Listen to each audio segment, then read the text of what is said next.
দুর্বৃত্তরা এই যে যাত্রাবাড়ির থানাটি সেটি আগুন লাগিয়ে পুড়িয়ে দিয়েছে।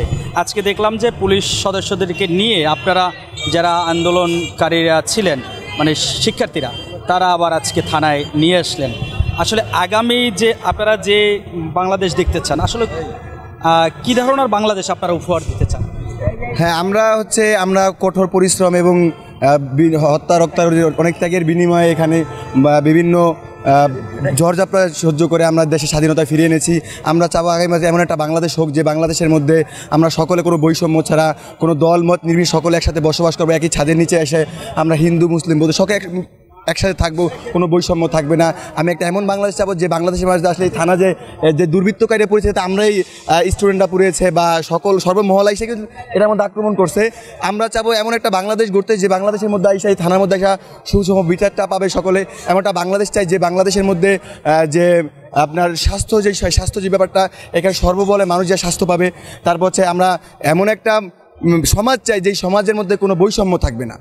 এরকম একটা সমাজ পুলিশ সহকারে সকলে আমাদের স্টুডেন্টকে নিয়ে এবং সর্বমহলের আইনে যারা পুলিশ আছে, বিভিন্ন সেক্টরে যারা আছে তাদের আমরা সকলে মিলে এই দেশটাকে সোনার বাংলাদেশে রূপান্তরিত করার আমাদের একটা ইচ্ছা। আরেকটি বিষয়, দেশ সংস্কার করলেই বা কেউ এই দেশ থেকে পালিয়ে গেলে কি আসলে সেই বৈষম্য থাকবে না এমনটা মনে হয় না? মানুষের নিজের যে মন মানসিকতা সেটা পরিবর্তন আনতে হবে। কোনটা আসলে সর্বমহলে একটা কথা, সেটা হচ্ছে কেউ পালিয়ে যাওয়ার মাধ্যমে বা কাউকে হত্যা করার মাধ্যমে বৈষম্য দূর হবে না। বৈষম্যটা শুরু হতে হবে আমার নিজের থেকে। প্রথম আমার মেন্টালিটি যখন আমি বৈষম্য দূর করতে পারবো তখন প্রত্যেকটা মহলে আমি যে স্থানে যাব এবং আমি যাদেরকে নিয়ে যাব সকলে যদি শুরুর থেকে প্রত্যেকে যদি নিজের দায়িত্ব নিয়ে নিজের থেকে বৈষম্যটা দূর করতে পারি তাহলে ভবিষ্যতে ইন ফিউচার আমরা আশা করব যে সারা বাংলাদেশ সারা পৃথিবী থেকে বৈষম্যটা দূর করা সম্ভব। আরেকটি বিষয়, আমরা গতকালকে দেখলাম যে একটা অনাকাঙ্ক্ষিত ঘটনা ঘটেছে ঢাকা মেডিকেল কলেজ হাসপাতালে।